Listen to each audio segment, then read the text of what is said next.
Tech Addicts 2025, Episode 22. Keep your EV.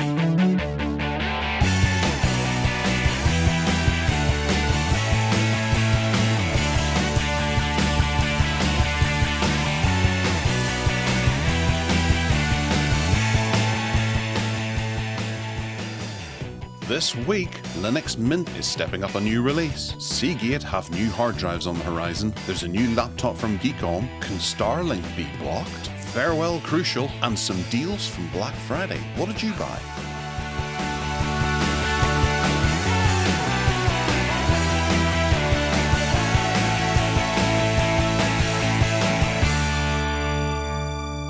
Hello and welcome to the Tech Addicts podcast.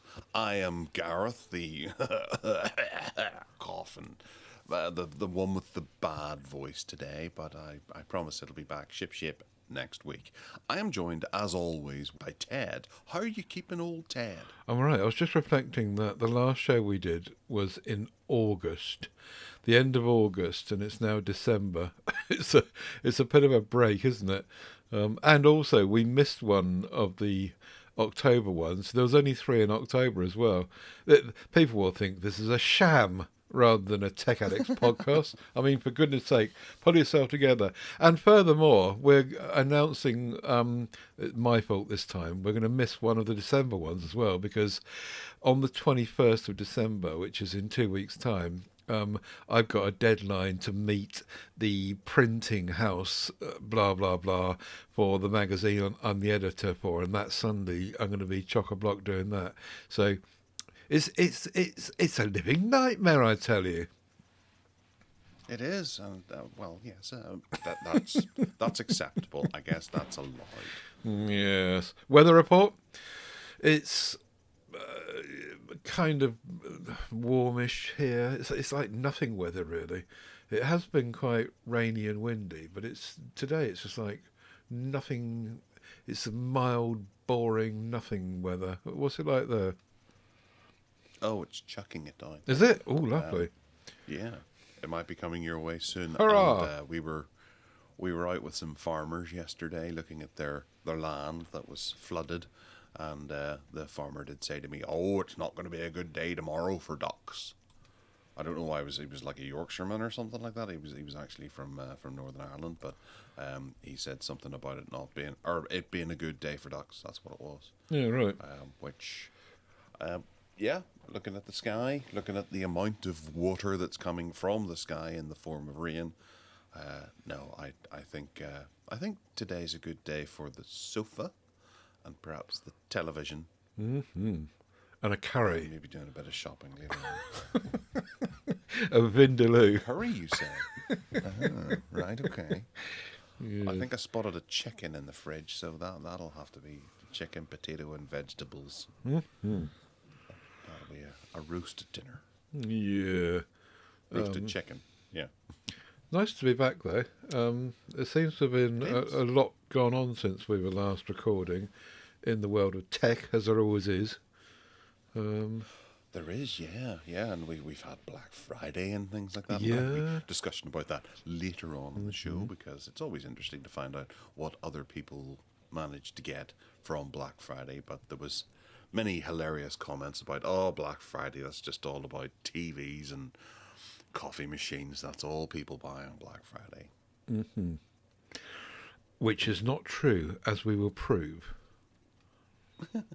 Well, yes. Because I did buy TV. Right, moving into the news, because we have some news to talk about. And first and most excitingly for me, there is the Linux Mint 22.3 Xena release that has been announced. And Clement, I've forgotten his name, has announced that the next version should be expected around Christmas, based on the Ubuntu 24.04 LTS Linux kernel 6.14. This is going to feature a new system information and system administration tool that looks like it's it's revamped for Cinnamon, and there's an application menu with symbolic category icons as well in there too. So it should be a really nice little functional feature that they've added in there. It's going to add the ability to pause file operations in Nemo, which is, I don't exactly know what that means, but it sounds fascinating.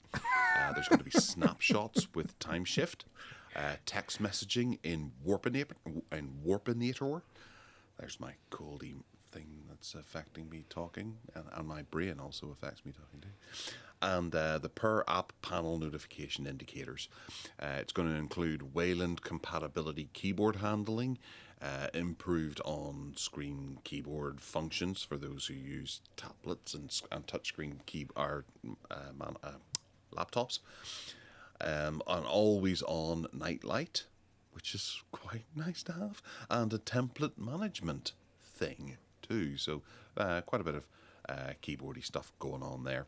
There's going to be a beta version planned for the first half of December, and the final release is expected to come out later this month around Christmas. This is the third installment of Windows 22 series, and it's going to have some nice little compatibility fixes as well for the previous two versions, 22.1 and 22.2. And support will continue on until 2029, which is grand. Ted, you're not running Mint at the moment, I was just, I'm on two different devices, and I do dabble with it, and I play with it, but most of what you just said just now might as well have been Greek, frankly. I've got an awful lot to learn still, because honestly, that stuff that you just went through, most of it, I don't know what it all means. So I need to spend more time with it. The reason I don't spend more time with it is because I'm still baked into 2 or 3 things that I just need Windows for. And so hopefully over time, when they ditch Microsoft Publisher next October, that will really force my hand to start using LibreOffice Draw. And I've already established that LibreOffice Draw will do the job of Publisher for me with not much problem. I've got to get motivated to go and start using it, and I'll move closer to Linux Mint Cinnamon use when I've done that. But at the moment, that's one of the things. We've also got podcasting stuff to consider and how things work at the moment with that. And as for this bloke Clement, I've no idea how to pronounce his last name. Lefebvre. Lefebvre. I can't see it in the article. Oh, first, third, fourth, fifth word of the article. There it is. There, yeah, Lefebvre. Yeah, that's a weird word, isn't it? Gosh. No, it's someone's name. That's absolutely acceptable and fine, perfect. It's not weird in the slightest. Anyway, yeah, it looks like it's all exciting changes, and I will keep up, but I'll keep up with the back for now.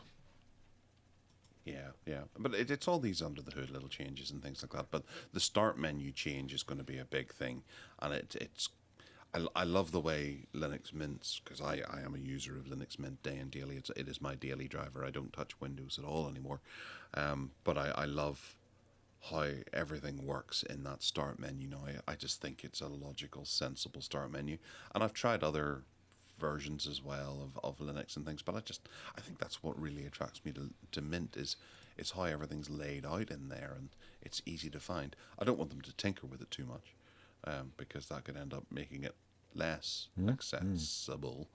But most of these probably aren't going to bother too many people. Like all of the keyboard stuff is, I imagine, more for laptops, right, as opposed to desktops and things.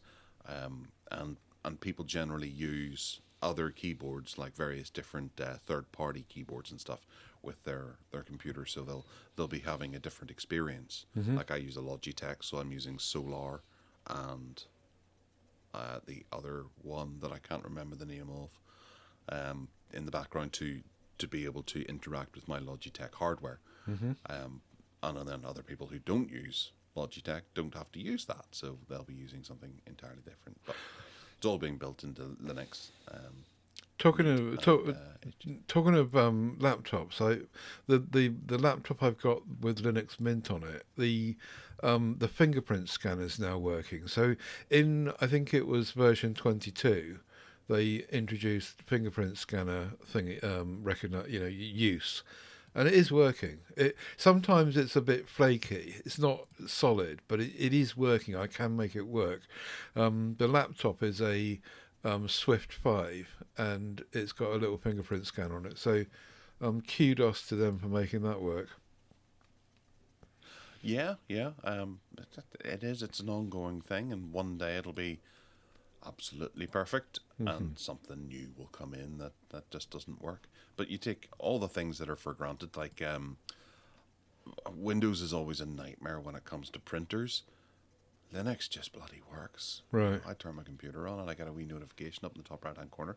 Found your printer. What's a printer? Great. Yeah, it's one of those Canon type things, but I haven't installed any drivers for it whatsoever. It's just like, here, it's on the network here. We've just added it into your system. You don't have to do anything there. You're supposed Whereas to. I've never once been able to get that to work through the Windows PC You're supposed to have that stopped. I was running before. You're supposed to have stopped killing trees. I don't use it terribly often, but it's just there. I can see it. I think when Sticking on it. we spoke about it before, you said it was largely for your son, didn't you? Yeah, so he was printing his homework and things like that, activity sheets and stuff.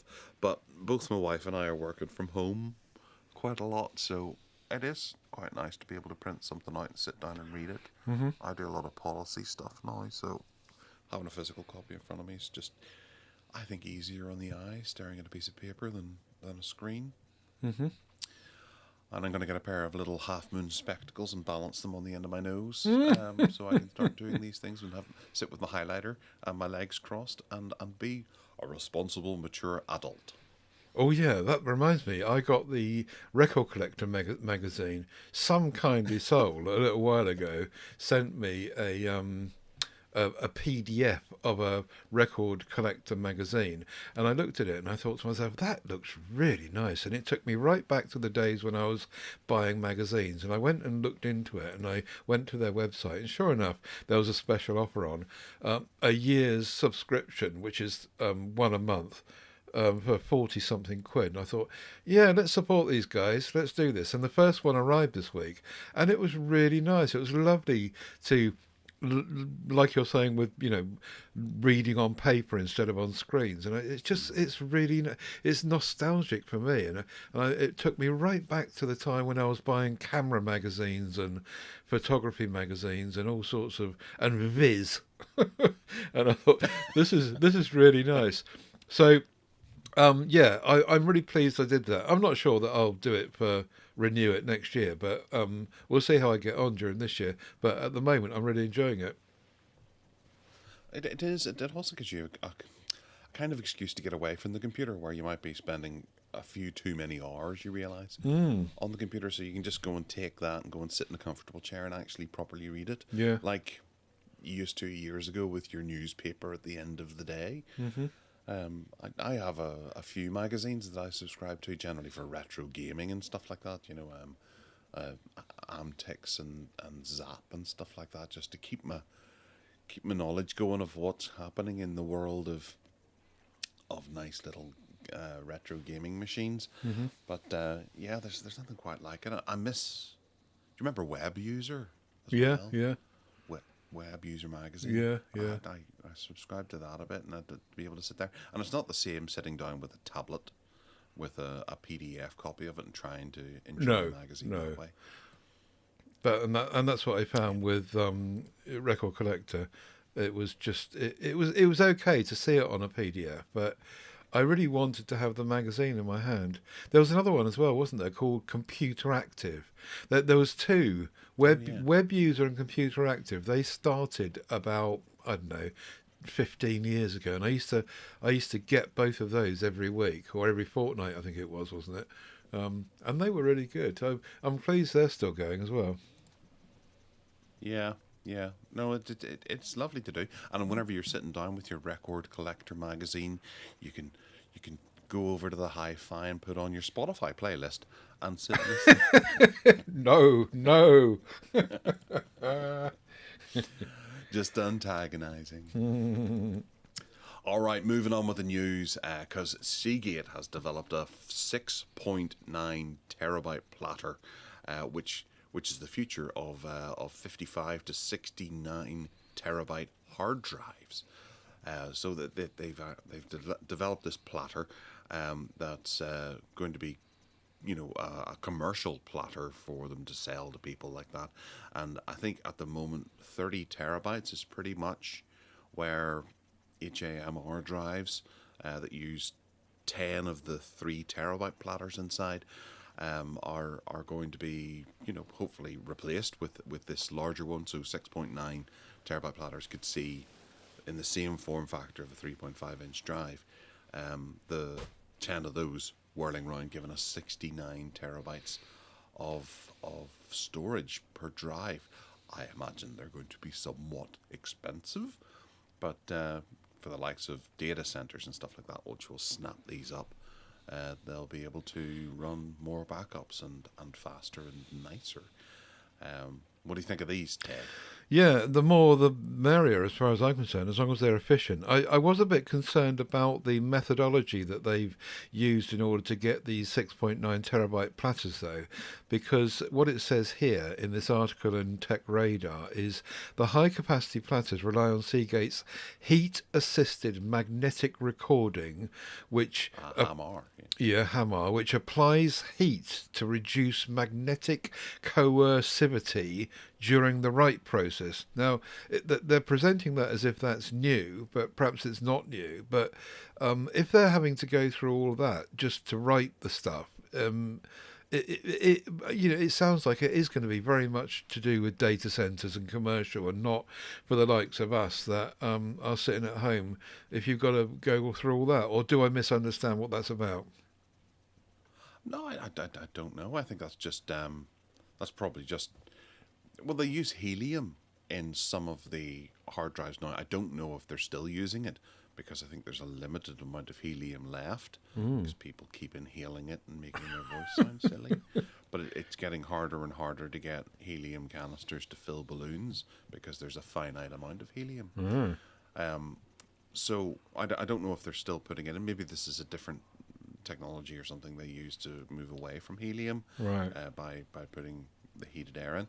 But I imagine that it says it's going to be commercially available, so I can't imagine too many people wanting to run out and buy about 10 of these. They will be expensive, Yeah. but if you imagine getting a 69 terabyte drive and shoving that into your computer, you're not going to be wanting space for a good long while. No. Until the price falls and you can maybe get a second one. But the data centers, yeah, they'll take them, but they have them all in, cooled cabinets and stuff like that. So maybe it's just one way of how they build them to be able to get them to work or something. I don't know. No, no, nor do I. And I don't know whether this HAMR is something that is in my 16 terabyte drive, for example. I'm imagining not, if they've got to apply heat to it while it's doing it. I don't know. It's an area that I know very little about, but yeah, huge drives are welcome, I reckon. Absolutely, yeah, yeah. And they're spinning drives as well, so they're much more reliable than SSDs. So good news going forward. And they're continually developing that older technology and improving on it. Geekom, which is a wee company that Ted knows all about, Oh, yeah. have launched the Geekbook X series of laptops, which is coming out this month. Yeah, I think so. Is it this month? Yeah. Yeah. And they've got two models which are going to be available. That's the X14 Pro and the X16 Pro, which are both powered by Intel's Ultra range processors. The X14 Pro is the flagship, believe it or not. It features an Intel Core Ultra 2 185H chip, which weighs in at 2.2 pounds and is 16.9 millimeters thick. It's got a 2.8K OLED display with 120 hertz refresh rate, and it's got up to 16 hours of battery life on a single charge. It's got a magnesium alloy chassis, which is interesting. I don't think I've heard of that before in a laptop, with a soft touch finish. No, I have. That's right. I remember Arcos making a really big deal out of their magnesium Isn't that what MacBooks are made of? These thin MacBooks. Yeah, It looks really much like an Apple product, doesn't it? no, I'm starting to think maybe it was the MacBook, and then Arcos went and did an aluminium version and tried to make a song and dance out of that, and it was like, Right. right, okay, Hmm. it's not magnesium, Right. it's different. Okay. It's got the three last letters the same, but that's about it.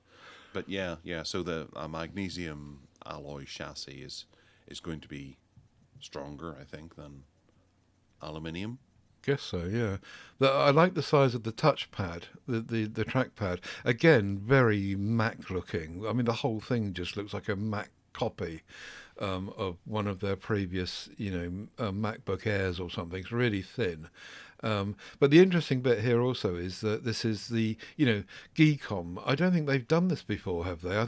They always make these little boxes, which I bought one of, mini PCs, and I don't think they've done a laptop before. So it'll be really interesting to see if it's cool and good and works. Nice.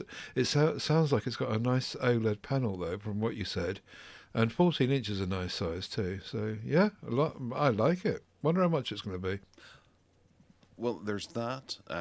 Obviously, I think the price is going to depend on what software it's running, because I don't know that they've mentioned there's going to be like a Windows version of it, or is it designed for folks who want to run, say, something like Linux Mint on there. So Their you know, their buying screen a their screenshot is Windows very clearly, but that might just be a screenshot. but then that affects the price as well, because you have to include the price of a Microsoft license Yeah. in there, which can be debatable, I suppose. My wee box, my wee boss game, I think it was, it came with Windows pre-installed on it, which kind of annoyed me because I was like, does it need to have Windows installed on it?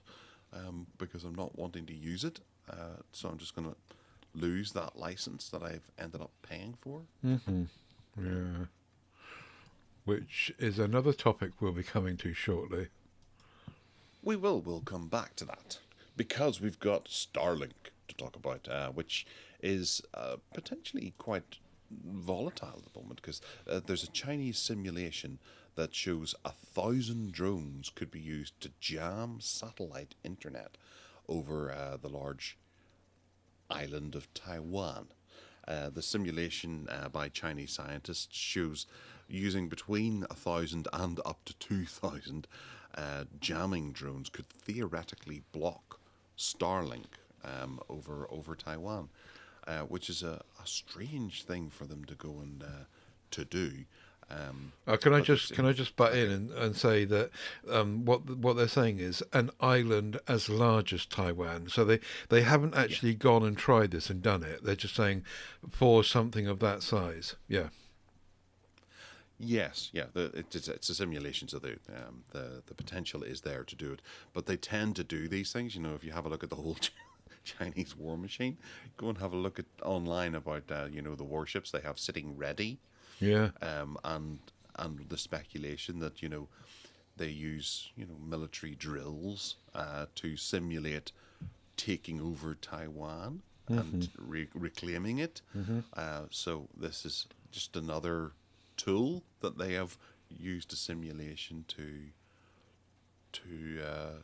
see whether it's feasible to do this. To threaten them. It it's a bizarre thing, it's so James Bondy as well, because they talk about how it's going to be like an electromagnetic shield over the target area, and that's whenever you're thinking, wow, isn't Hugo Drax in charge of that or something like that? Mm. Bizarre, bizarre. But apparently Musk has said that hang on a minute, it's not as simple as that, because our Starlink satellites are actually quite smart as well. And even though theoretically you think that you could do this, well, be careful, because our satellites might not play ball with your theoretical models. So it's all a bit of an argument point, isn't it? But 2000, we've probably all seen those Chinese displays recently, like on fireworks night and stuff, where they've got these huge numbers of drones that make all these amazing images in the sky. So we know that this can be done, but to develop little drones that do this James Bondy stuff, I suppose is the story here. But yeah, it's a theoretical model. It is, yeah. And then the next logical step is to start equipping satellites with those lasers Yeah, that I think the British are now deploying to shoot down drones. yeah. So you'll have that happening in orbit. Mm-hmm. Wow. Star Wars. Crazy sci-fi stuff. Absolutely, yeah. It's on its way. Mm-hmm. So Microsoft has lost a bid to ban license reselling. We should have really kept this beside the Geek On one in a UK court ruling, because the UK Competition Appeal Tribunal has ruled in favour of Value Licensing, which is a company that has allowed the resale of software licenses from Microsoft. The decision ends the long-standing legal debate that began back in 2021, where Value Licensing sought £270 million, claiming that Microsoft contracts prevented them from reselling the license. So the tribunal has found that the enterprise agreements has created multiple licenses, and the single multi-user license, how weird is that, is no subdivision for resale, which is, you know, it's bizarre. I do understand that selling licenses is obviously going to be a big problem, and licensing is becoming more and more impactful. Right from the word of a movie or an album that you purchase, you're actually buying a license to that, and you can't transfer that on to other users. You know, you can't sell that. Was it Bruce Willis was hugely annoyed whenever his Apple iTunes library, which he'd put in his will to pass to one of his kids, Apple went, no, whenever you die, your license dies with you. So, you know, a license is very much different to going out and buying a book. This is another significant win, I think, for the customer, in that Microsoft will not be able to control how their licenses are done once they sell them on. So you might start to see other people selling licenses for Windows and Microsoft products properly, where they've been able to take them down beforehand. What do you think, Ted? Am I barking up the wrong tree? I was just thinking about what you were saying there about books and whether it is not the same as books. Because if you buy a book or if you buy a DVD or something, I think that technically you're the only person that is supposed to read it or watch it. And it's only because it's completely unpoliceable that, although that doesn't allow for libraries, does it? Well, unless libraries pay a license or something to lend out books to people. I don't know. I'm thinking on my feet here as to books. Am I if I go to Smith's and buy a book, am I allowed to let my sister read it? What a question. Well, yeah, it actually boils down. It gets really, really complicated. And I was actually talking with someone before the show via text message about the whole sort of Netflix and Warner merger thing Yeah. that has the potential to happen. No, I don't think it's going to happen at all. I think and we're not getting into that. So, Return of the Living Dead is a movie that was released back in 1988, 87, and it had a song on it by The Damned. Over the end credits, I think, I can't remember where it is in the film, but that song, the license for it was not renewed for the film, so it became a problem for anyone who was looking to release that film on DVD or Blu-ray. And if you buy it now, you will get an alternative soundtrack.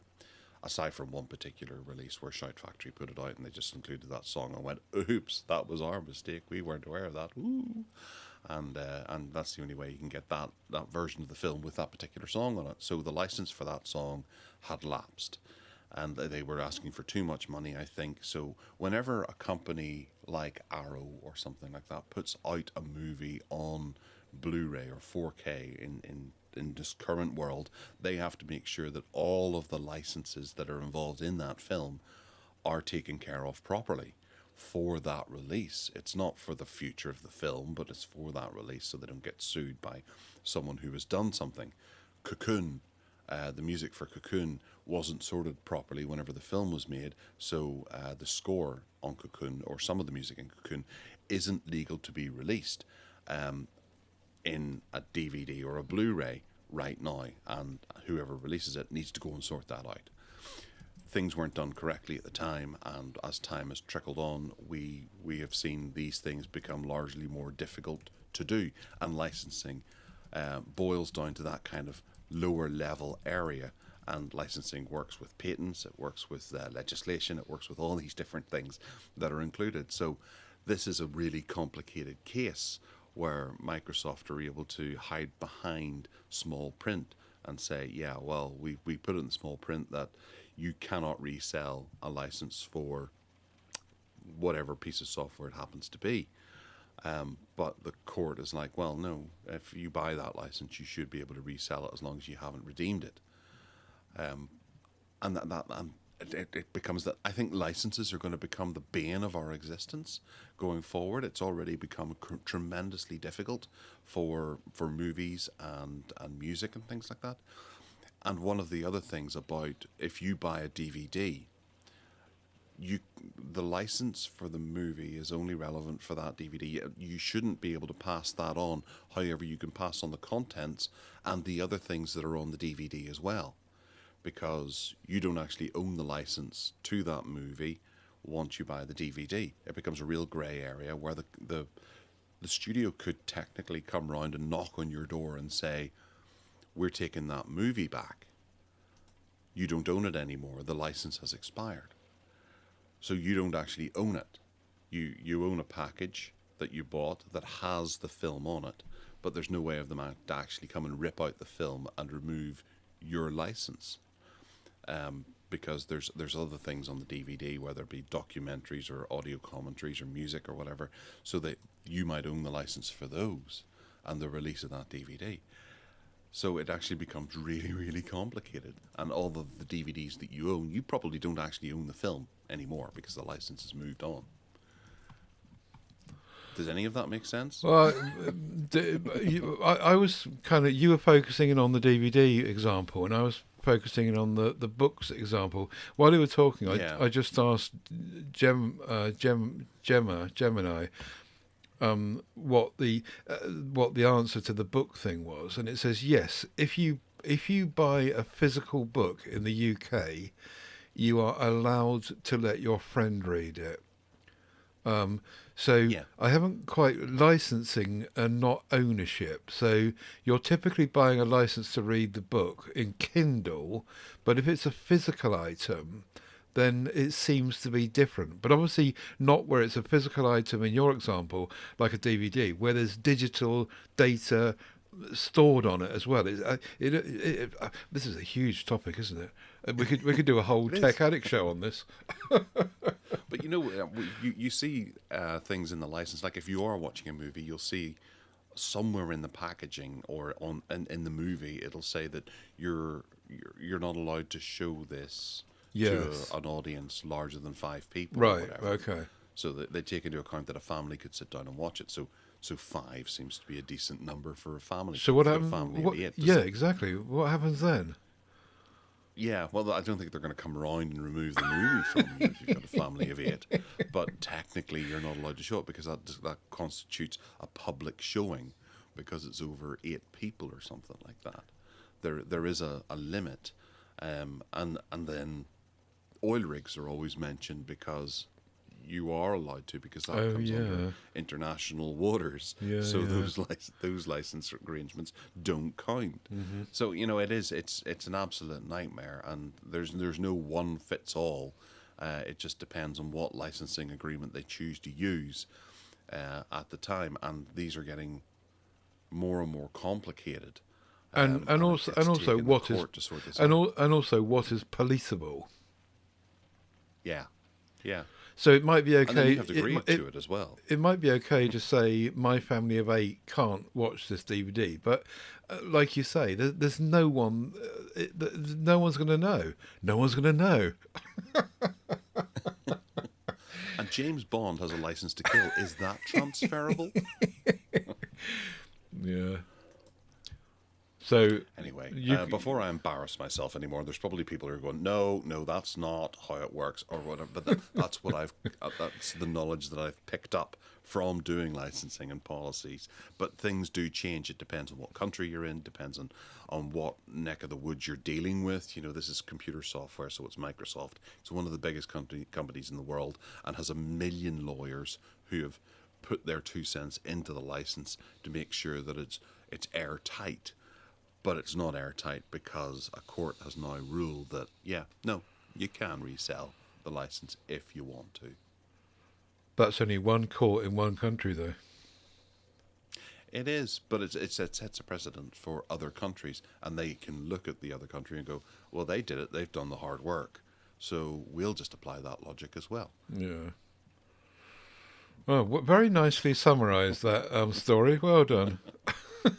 No, it's an absolute fiasco, and yeah, I think the license should just be, don't be a dick about things. That's a good license. Yeah. Yeah, don't take the piss. Right, back to, RAM, actually. We're going into the RAM world. I don't think we're going too much into the pricing of RAM at the moment, which has gone ridiculous due to, I'd say, AI and stuff like that. But Micron is to discontinue consumer RAM under the Crucial brand, Boo. which is bonkers. You know, do you remember that the lovely time where you were able to just go on and go to their website and click a button? It would say, you need this RAM for Yeah. your computer, and you could order it, and it would arrive, and it would make your computer all better. The Crucial tool. Yeah, Yeah. yeah. That saved my bacon many times. Well, twice. And yeah, you could just do that and not have to go and dive into the world of RAM and try to find acceptable RAM that might work, might not work.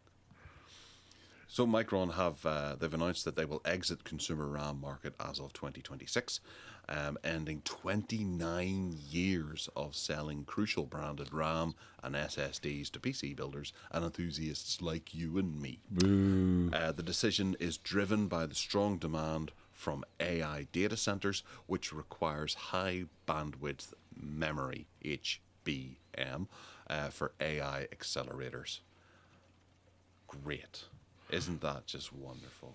And that's pushing RAM prices up all over the show. It's a bit sad, isn't it? Because even me, and I'm not a particular PC building enthusiast, but even I have ordered Crucial RAM before, and I'm sure that most of my PC products and laptops have got Crucial RAM in them at some point.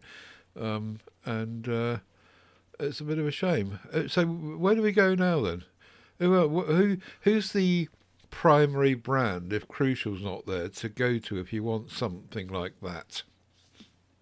To be entirely honest, I don't say that Crucial are the primary brand. Oh, okay. I'm just looking over at I have Kingston. Corsair RAM in my computer. Right. Oh, Kingston are there. There's no shortage of options. It's just this is one name that's decided to pull out. Okay. And others may follow. But because computers and AI and all that is so dominant, it's very similar to when you remember graphics cards were very difficult to get because of crypto mining. Mm-hmm. And people were setting up massive crypto mining rigs to get Bitcoin. So you couldn't get a graphics card for love nor money, and you ended up paying a huge amount for a shit graphics card, as I did when my son wanted a computer, and I had to go and get him that thing over there because I haven't had the heart to throw it out. I can't even remember what it is, but I paid something like £400 for about a 60 quid graphics card that just about ran Jet Set Willy for him. or Manic Miner, one of those games. You know, it was just a rubbish graphics card, and it's all I could get. It's all I could find during COVID as well, because everyone was picking up anything that was good, and they were paying stupid money for it because stupid money could be made from crypto mining. And then after that, all of these used, exhausted cards flooded the market of crap, worn out graphics cards. So you could pick them up dead cheap. And I imagine that's probably what's going to happen after the AI bubble bursts and people start to settle with, AI is kind of handy to help you with something, not take over your life and do everything for you.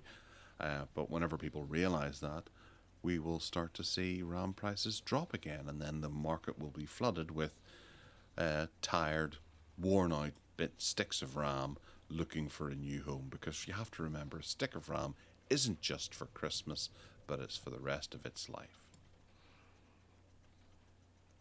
Yes. Sorry. A bit of I went a wee bit ranty, I suppose. I didn't know that Crucial was not the primary brand that everyone got. To be honest, I thought that everyone bought. If you wanted RAM for your computer, you just downloaded the Crucial tool. It told you what to buy, and then you go and buy it. I didn't realise that people bought other brands. Yeah, no, they're one of the big names, but I don't actually think I have any Crucial bits. I might have a Crucial SSD. No, I think the two of them are Kingston and A data. But it seems like it just depends on what's cheapest. It seems like it's owned by this company called Micron anyway.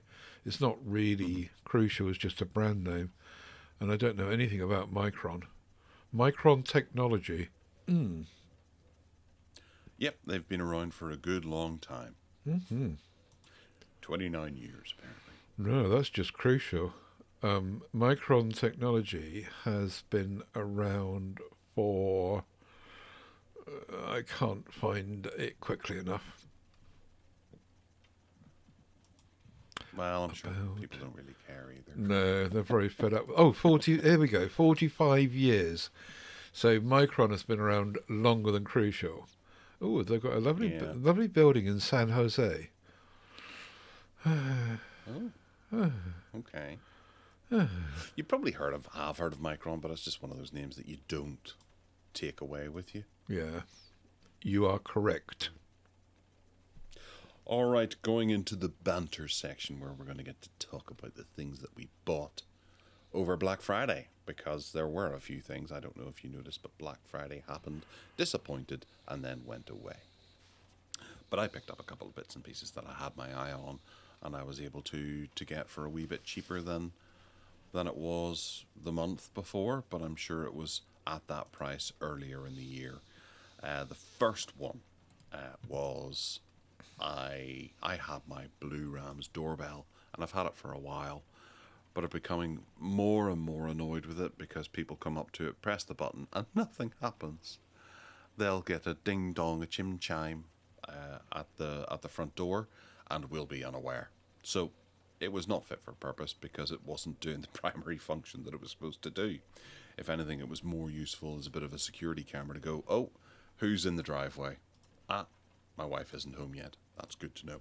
That's all I used it for. But I got rid of it because I have bought a bunch of Reolink cameras.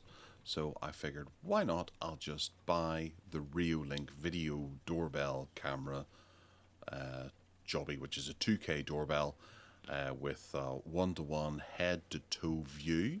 It's got video calling, package detection, which I haven't noticed yet because I've had a few packages and it hasn't told me that a package has arrived. And it's compatible with a chime as well, which I haven't needed because I don't know if you remember, but a while ago I bought the Reolink hub because I managed to get a wee bit of a swizz on that because I found if you put it on subscription, you could save 15% in addition to the already whatever markdown price it was. So I ended up getting for about 60 quid or something like that, and then I cancelled the subscription. Oh yeah, and I have the hub. But it works with that, which is in the living room, and if you press the button on the Reolink doorbell, that makes a ding dong sound. So I have a chime inside the house, and It works with the app, and it works with all the apps. My wife's app, my tablet, my phone. So I know if someone hits the doorbell now, it's a novelty, and it ended up being 80 quid. So I was quite happy with that. It's a good big doorbell. It's got a very nice 2K video footage, and you just press the button and it works. Wonderful. Good. And I can get optional chimes as well. I might pick one up just so I can have one out in the garage in the event that I leave my phone in the house and someone was to call at the door. But the package thing is, I'd forgotten about that up until I read this now going, oh, it's got package detection. So it didn't notify me that the 3 packages that arrived this week were there. So I might have to do something about that, or perhaps it's the way that it's facing. But it is kind of nice. You can interact with it and you can talk to people. So it's one of those things. And there's no subscription with it. It works with the hub, and it saves everything to SD card for me, and I can log into it from wherever I am and just use it. Really handy. What Do you have one of these or something similar? No. Well, I don't live in a proper house. Well, not yet. But when I do, I might do.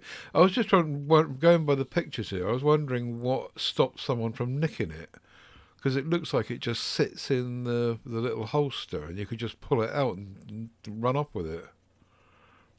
It uses a SIM card ejector tool, and you have to pop that into the top of it to pop it out. A lot of popping going on here. But yeah, there's a hole at the top. You press that, and the doorbell kind of pops out from the holstery thing. So armed with a SIM card pokey tool, you could nick it. Yeah. But you'd need to be wearing some sort of face mask, and then there's a built-in alarm. Yeah. So if this was to come off, then the alarm on the hub and the alarm on my phone and my tablet and all that would go off, going, it's moving erratically. It's left its position, and then I can jump up and react and go and stop whoever's just nicked it. And slap them. Right. If necessary, if slapping is required. Okay. Well, very nice. Well done. Yeah, when I live in a proper house, I might think about it, but there's no point in this static situation. So I'll save me money for now. Yeah. It's low power as well. You can hook it up to a solar panel as well. I don't have it wired in. I've relied on just charging it, and I bought this in November 21st, so that's what, 3 weeks now? 2 weeks? And the battery is on 85%, so I won't be charging it for a good long while. Right. Cool. Yeah, I like it. Mm-hmm. Tell us what you've been looking at, or what you picked up as well. Mine. I'm afraid that mine is all phones, because that seems to be the zone That's I live fine. in. The Nothing Phone 3, which I had to have my eye on from the time it was released. I can't remember when, and they released it at the stupid price of $799 and $899 for 256 and 512. And I always said right at the outset it should be $599. That was where I was pitching it. It should be $599, and if they did that, they would sell a shed load of them. But anyway, I think that on Black Friday they made a cock up, or just after Black Friday, because on Black Friday it came down from $799 to $619. Okay, and then it was offering me 5 months to pay. Right, very straightforward. I was thinking about it, and I was umming and ahhing, and I didn't come round to do it. But on Tuesday, the day after Black Friday, the black version of it, so not the white one, just the black one, was 534 quid. And £44 a month for 12 months was offered to me. And I thought, right, well, this is a bit more tasty. I'm going to go for this. So consequently, my takeaway from this was that what's Black Friday about if the following day after Black Friday and Cyber Monday it's going to be even cheaper? It gives no one any confidence in buying stuff on Black Friday. So, well, wait till tomorrow and it's cheaper. And sure enough, on Wednesday, the day afterwards, it went back up to 619 with 5 months to pay. So It has now, a few days after Wednesday, gone back up to the proper price of 799. So my saving was actually 265 quid. Um, so I've done okay about that, and I've had the £44 a month for 12 months to pay for it. It is, however, stuck on Android 15 and OS 3.5, not OS 4, but I'm sure that'll come down in due course. But we'll be talking more about this on PSA on Monday with Joe and with Gav, who's our guest, Gavin Fabiani Lemond. And we'll have a chat about that, no doubt there. And the other thing that I picked up was the TCL Next Paper 60 Ultra. I had the 50 from last year, the 50 Pro, and this was 424 instead of 499. So not huge saving, but I had wanted to do that, as you know, because I banged on about wanting a stylus-driven device, which is quite big, and this is quite big, £7. Sorry, 7.2-inch screen. It's a nice big. It's more like a notepad really than a phone, to be honest, but it's very nice. So yeah, those are the two things I got. And yeah, more of that on PSC, I guess. Cool, cool. Look forward to hearing that. And good to hear Gav as well. Haven't spoken to him in a while. Mm-hmm.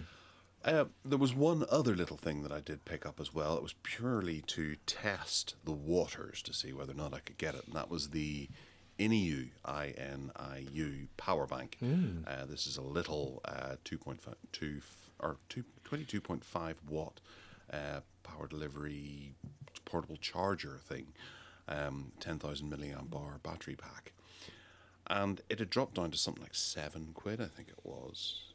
It's currently sitting at, well, it's normally £23.98, and it's down to £15 on a particular deal at the moment, but it dropped down to £7 or £8 over Black Friday as a money off deal. So I thought, well, why not? I'll just grab it and see if I get it, because whenever I put a power bank in, it generally goes, oh no, can't ship to Northern Ireland because of political reasons or Brexit reasons or something like that. But no, it went in, and I bought it, and it arrived, and it's sitting right beside me in a wee tote bag and with a USB Type-C charger, and I have yet to use it, but it's there. So I now have a way of getting power banks, and people in Northern Ireland can order power banks. They must have gotten wise to the fact that, yeah, they're missing this whole market, and I think it came via flight. It came via plane. So yeah, great. Great. I can now order these things. It's got a little phone stand on the side. It looks like you. It does. Yeah, that's very cool. It's a wee slidey drawer that comes out that you can put your phone up in. To be honest, I was looking at going, yeah, if you've got a big phone, that's not going to do much for you. But it's just a very simple little design, and it just works. So it's not a bad thing. I thought the screen would do more as well, but it really just shows percentage, and that's it. It doesn't give you any information like it's charging your device at this rate, or it's going to take such amount of time for it to charge. But you get that off your phone. But if you try and use it on headphones or something like that, it's not going to tell you. Did you mention it's got a torch in it? No, I didn't know it had a torch. Yeah, on the end. I'm looking at the picture of it. On the end, it's got two USB-A's, a USB-C, and a little torch. Right, okay, let's, how do we turn that on? If I hold that in?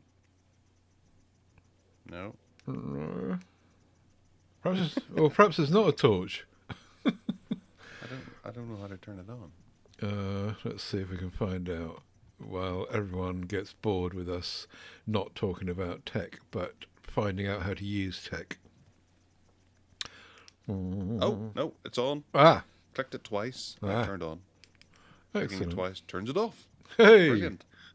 So if I'm stuck up a mountain, oh no, there's no patterns or anything. It's just either on or off. And it is just it's your phone LED. It's not nothing too exciting.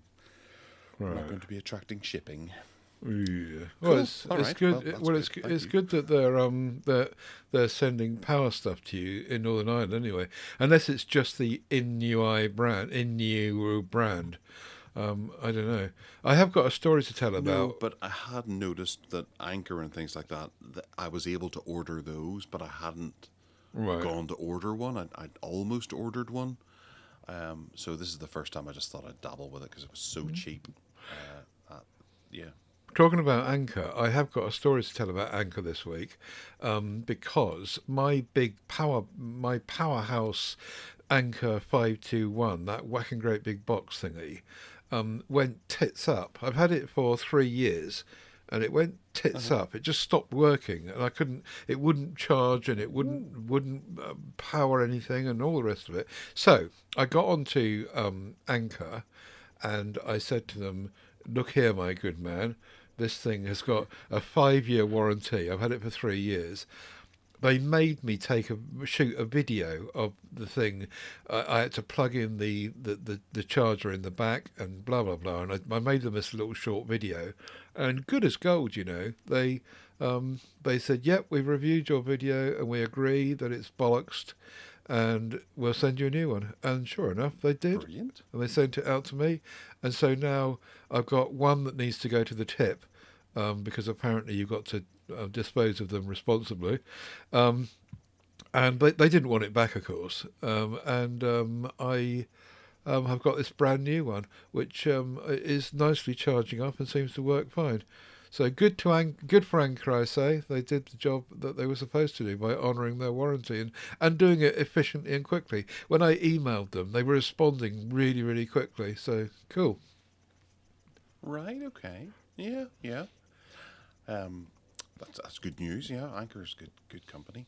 There was one thing I was just quickly having a look at my basket because there was a few things I threw in to see just how things would pan out over Black Friday, and I've been watching reviews of the Thompson streaming box, the 270 UK. I'll stick a link to it in the show notes so everyone can have a clue what I'm talking about.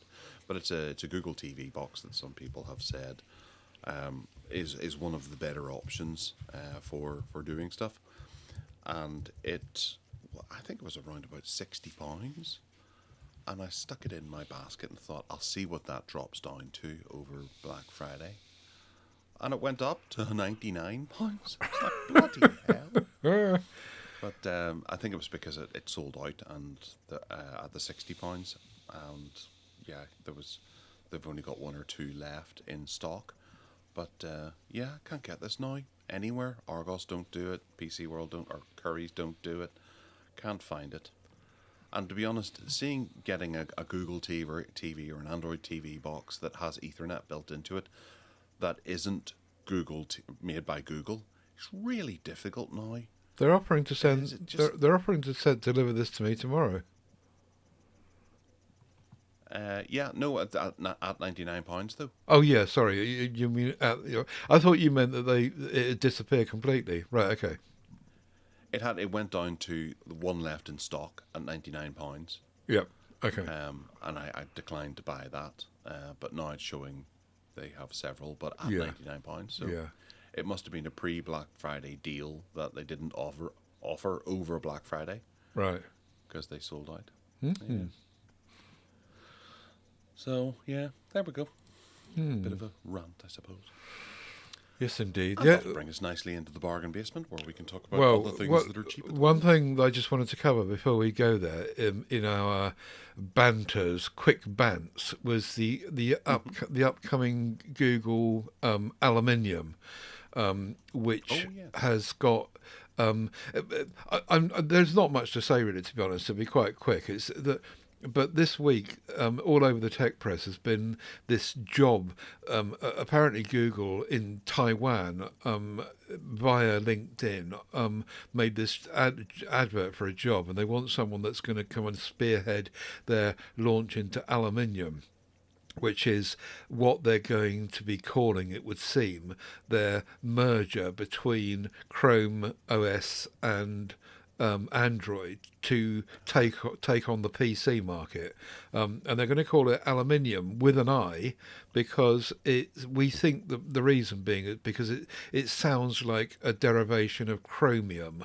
So they're even though the Americans don't spell aluminium that way, Google are going to, because it hangs together with chromium. Anyway, so that's what they're going to call it, it would seem. But this is all based on one job advert, and so no one really knows anything much about it. But something's going to be coming, and I'm just hoping that these people that have recently bought Chromebook Plus models that have been guaranteed to be supported for 10 years are going to be, that's going to be the truth of it, and they will be supported, or whether the aluminium will actually be installed over the top of Chrome OS or whatever. No one seems to quite know what's going to happen. But there was talk about the fact that there might be a crossover period of some time where Chrome Chrome OS, Chromebook Plus is running alongside aluminium. Anyway, watch this space because no one seems to know much about it. Lenovo came out of the woodwork saying, don't get too excited. Android PCs are going to be crap. They're not going to work as well as Windows ones, so don't think they're going to. We will still sell you wonderful Windows PCs. Of course they would, because they're the biggest seller of PCs in the world. Yeah. Wow. Okay. So aluminium, and they're going to be controversial about the word use. You could apply for that. You should apply for the job. Yeah. Would you not love that? Would you not be totally all into that? No. What we've got to do is this, and this. Based on what you said earlier, I don't think I'd fancy living in Taiwan.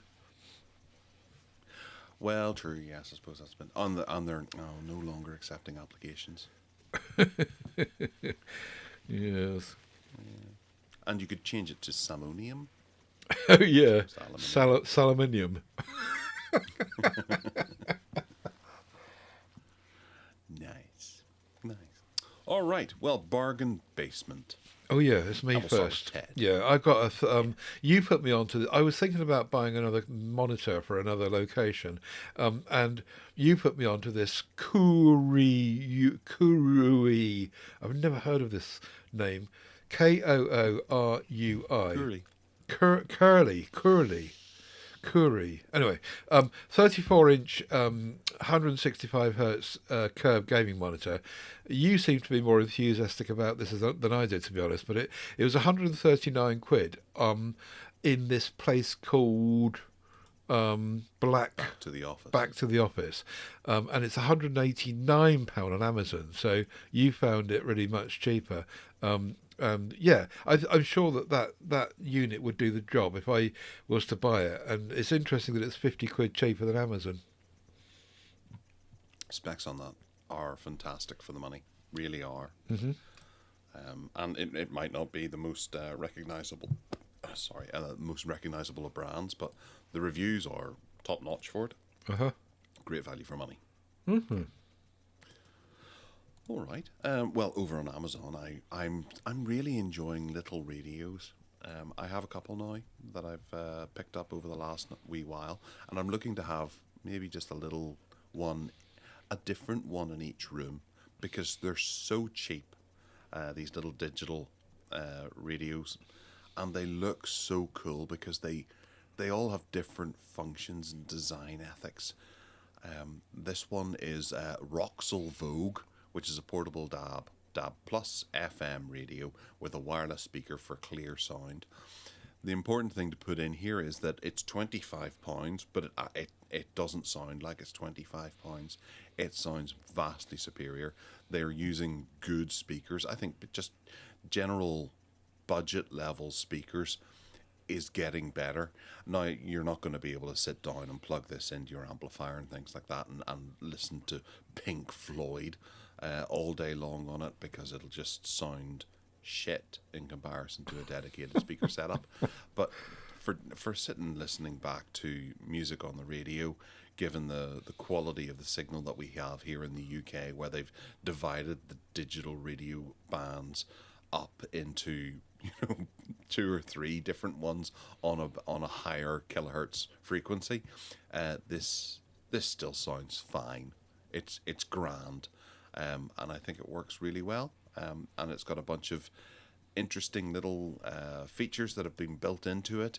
It's got a nice wood or walnut effect, wood effect for that 70s feel.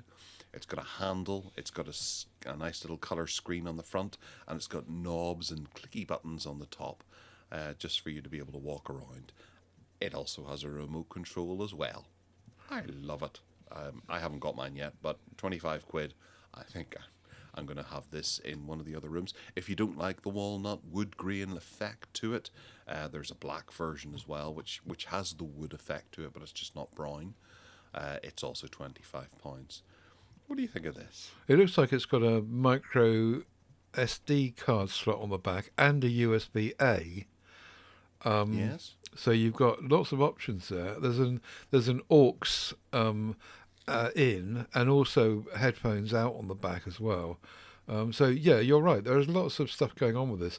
What's also interesting is that screen on the front of it is exactly the same as the one on my Roberts Play 20. So I reckon that these screens are just mass produced by some third party firm, and these radio makers just buy them in from the firm. It's exactly the same. So yeah, really nice. It looks very cute. Well, that's the angle I went at this from, because I was thinking, I was playing with a Roberts radio whenever I was on holiday, just going, I would like one of these for the house, but I don't want to just go and buy a Roberts and put it in the house, because there's so many other little ones that have just different things about them, and the more you shop around Amazon, you're like, oh look, that one does this. Oh, that's got little feet. That's got adjustable feet on it. Oh, because I've already spotted one that I quite fancy that I've never seen before in the rated 4 stars and above on the Amazon listing. There's one with a full-fledged remote control, like you'd have for a TV. That's majority, actually. That's 90 quid. Ah, majority. No, that's far too expensive. That's where my record player came from. Yeah, they've made one as well, but it's 90 quid, so... that's kind of... It's good stuff, though. It is, I don't doubt that, but it's where you buy something that's maybe 20 quid and you turn it on and realise, hang on a second, I've done quite well here. Yeah, yeah. This is totally worth it. Yeah. It functions nicely. Yeah.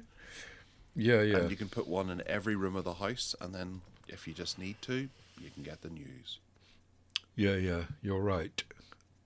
You're absolutely right. It's all good fun. You did that. Previously, you highlighted that Myrick one, or whatever it's called. Myrick? Oh, yeah. Mycket. I think you bought that in the end, and that was quite cute, wasn't it? Remember that? Yeah. Did I buy that one? I can't. You brought it to Bargain Basement one of the shows a while ago. Mickett. No, there was the radio, or the wee portable one. I've got it here. It's like a military one. I picked that one up. And I took it with me on holiday. It's got a solar panel on the back and things like that. It looks like the military would use when receiving orders. And it comes in a plastic box and things. I've got that, and then there's another one down in the house, which is it was 30 quid, wasn't it? It was the Mycket DAB radio. Yeah, that's the one I was thinking of. Yeah, I've got that one down in the house. It sits outside the bathroom. Because there's a table there. Why not? And it holds charge forever. Yeah. Very good. No, I love these. They're useful to have. I do agree with you. Yeah. Okay, my next one is the Soundcore Motion Plus, which I brought to the show probably 5 years ago, because I checked my purchase on Amazon and it was 2020. And they're still going and they're still for sale. I've never seen them as cheap as this, $57.99. And I've still got 2 of them here, and they work brilliantly well. Yeah, they're cheap. They're cheaper now than they've ever been before, and I thoroughly recommend them. 12-hour playtime, IPX, so no dust, so don't take it to the beach. But there is water on 7, and they just sound great. So if you want a Bluetooth speaker on the cheap, which is really good, 58 quid, and these Soundcore Motion Pluses are really good. This you have these in stereo, don't you? You bought two Yeah, of these. yeah, I have, Yeah. and I can hook them up if I can be bothered to sort it all out into having them each side of the bed, and they sound fantastic. They really do. Yeah, yeah. Because remember you telling me you were putting Barry White on for the ladies, and you taking a sock or a pair of red pants and put it over the light bulb, and Giggity, set giggity. the mood. Back to power banks because there is one here which is dirt cheap. It's £8.49, and yeah, the brand, which they don't actually put in the description, Tuxin Sun. is Tuxin Sun, the Tuxin Sun. 20,000 milliamp That's very funny. milliamp hour portable charger. So it's 20,000 milliamp hours, a PD 20-watt fast charging, and it's got, it actually has micro USB on the front as Yeah, well it as has. USB Yeah, Type C, and then two USB A's. But that's eight weird, pounds isn't it? 49, that's for nothing. And if you're from Northern Ireland, you can get one too. Usually retails for £13, but it's down to 8. I don't think I've seen that very often. A USB-C and a micro USB. Yeah. Hmm. So you'll be able to charge just those retro things, those legacy things that you're keeping on because they haven't released anything. Like my 18 mouse. watt micro Yeah. USB. My mouse, which I refuse to upgrade because the only thing is wrong with it, my Logitech mouse, is it's not USB-C. So it's one of the few things I've still got on the micro USB. Arr, arr. And it's universally compatible with iPhone, iPad, Android. I don't know what that is, but it looks a bit like Android, but with a typo, and headphones and watches. Yeah. Very nice, yes. Right, now you remember those desk stands that Anchor make, USB-C hub. The ones that we were talking about before was the 12 in 1, I think it was. Well, this one is the 10 in 1. And it's also made of aluminium. I didn't realise, but that one we were looking at before was made of plastic. It wasn't aluminium. But this I think possibly new one is made of aluminium, and it's pretty much the same, except there are two ports missing on it, and I don't know which ports they are, but there seems to be a good smattering on it. One thing that is missing, however, from the more expensive one is the Qi charging pad on the top, which was really useful. But it's like You can add that yourself. you could do, yeah. It's supposed to be a monitor stand, but I think most monitors are going to be too big to go on it. It's like a desk organizer more than anything, I think. Anyway, this has been reduced from 176 to 99 quid. And yeah, just be careful with which one you look at, because one's the aluminium one with 10, and one is the plastic one with 12. Yeah, 12. Right. Okay. See, most people use don't use the laptop stand anymore. You might use that in the office or whatever, but most people have oh, what are they called? Arms that you put them on, and you clamp them to the desk, and it frees up a large amount of your desk space. I have two of those, but I can't remember what they're called for love nor money right now. But you can't use that with this. No. Yeah, monitor arms. Yeah. No. This is a standalone stand.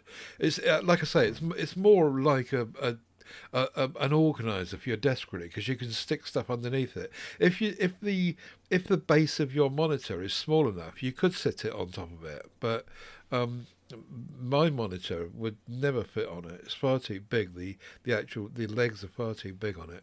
But yeah, it could well be an organising stand, and with a load of ports in it to charge things and to, I think it's got 100-watt pass-through charging. So it's quite a nifty little thing, which we haven't looked at before. It is well cool. I would like one of these. I'd love to justify being able to even pay £100 for it, but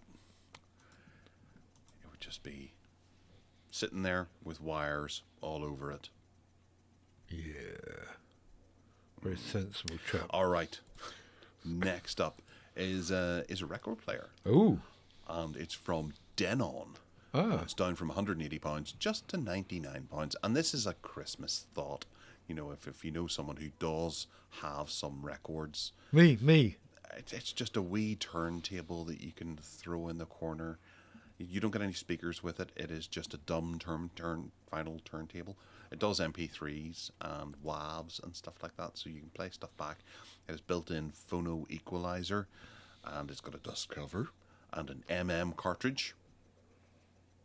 Does that excite you, Ted? An MM cartridge? I don't know what that means. I have to admit. No, neither do I. But looking at the cartridge, it does look a bit dumb compared to um, compared to like a Project One a Audio Technica.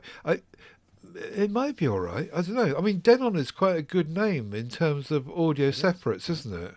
So you'd think that they would do something decent enough. Don't know. Yeah. See, I'm always dabbling with just picking up a turntable because I've got a nice amount of records, just not enough for me to go, I need a proper record player. Yeah. So Unlike something me. like this, I think, would suit me quite nicely to plug into the speakers that I have over there. Here we go. MM is a moving magnet cartridge, which has a cantilever which transfers mechanical vibrations picked up from the record groove straight into where it needs to go. It doesn't say if that's good or bad, though. It just says that's what it is. Okay. Well, they seem to be advertising because it is written all over here. It's in the product description, and then there's the MM cartridges included. The DP29F comes with an MM cartridge so that you can enjoy an analog record collection as soon as you connect it to your home hi-fi system. It doesn't say what it. MM cartridges are known for being more affordable than electromagnetic induction cartridges. Oh. So, yeah, it looks like it's probably a more budget one. But I think Denon's a good name, so I wouldn't worry about that, I don't think. Yeah. But I'm wondering if this actually fits in with the Denon hi-fi system, because they tend to make all their wee. I know Denon particularly well recently for making mini hi-fi systems because I went looking for one and was trying to work out which one to get, but I ended up not buying one in general. But I wonder if it actually fits in with any of their other systems that they offer. Good Might be question. interesting to look into, Yeah. but not for the show. I'll maybe research that outside of it. But I think it's around Christmas I start looking at record players because I'm going to be home for a while and enjoying some music, and then never do it. Yeah. What's next? Have you ever heard of Red Thunder keyboards? No, I haven't, but I'm intrigued. I don't think I did. It looks really nice, and it's a mechanical keyboard. It's been reduced from 90 quid to 72. It's called the K95, and it's got customizable stuff all over it, which appeals to the likes of us. It's a full size keyboard, well, pretty much full size. I think they said it was 80% actually, but it's got the separated cursor control buttons on it. It's also got a windy knobby thing top right hand corner and a little LED display which you can assign to whatever you want it to show as an output. It's got an 8,000 milliamp hour battery inside it, but you can also cable it up if you want to, and of course because it's mechanical that you can change the keys if you want to on it as well. And it's that little LCD display. You can change it to show all sorts of configuration, brightness, and color, and status and battery, and it's just lots of fun. And use the twirly knob to control it with. Looks really neat and lots of fun to be had, I think. Yeah, I think it was. If you put the cable in, then you get access to some further computer-based options, which are not available if you don't put the cable in. So if it's wireless, it's a bit dumber. Here we go. Screen time and volume are automatically synced with your Windows computer when the K95 driver is running in wired mode. So there are some things that don't work in wireless. But yeah, how cool is that? And it's reduced by about 20 quid, yeah. Yeah, no, that's nice. And there's two different colours. There's black gold and snow blue. Yeah, snow blue's nice. I like that. I quite like the black gold, to be honest. Mm. But I wonder how compatible it is with Linux. Is it, or it doesn't mention Windows or Mac or anything on here. It just, oh, it does mention Windows.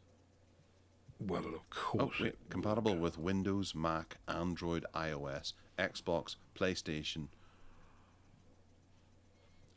That's it. Right. I'm sure. Android. I'm Okay, sure so- it'll work with anything that you plug it into. but for using that little screen, to be able to Oh, I get some sort of see. output on the Right. screen, Okay. you probably need some sort of software Yeah, client that yeah. installs on Windows. Fair enough. I do get you. Yeah. All right. Well, that brings us to the end of the show, and we will be back next Sunday for another round 'em up of this, that, and the other. And if you have anything you want to send us or let us know about anything that we should be talking about, then you can by emailing us at gareth@techaddicts.uk. You can also find me on Twitter at Gareth Miles, and I have Mastodon and Blue Sky, and you can message me through YouTube if you happen to be listening to the podcast on YouTube, because some people do. You can also find Tech Addicts on Twitter as well, or X, at Tech Addicts UK. Ted, where can they find you? At tedsalmon.com, mostly, although I spend most of my social time on MeWe. Links at tedsalmon.com for that, and along with all our other audio podcasts and all of our lovely MeWe groups. So do come and join us. And if you want to buy me a coffee, you can do that. It's at paypal.me/tedsalmon. Grand. All right, well, we'll be back to next week, and I'll let you in a wee secret, because I'm going to be going a bit home labby next week, because I've been trialing a lot of new software for the home lab. So I'll tell you all about what I'm self-hosting next week. All right, take care now. Bye.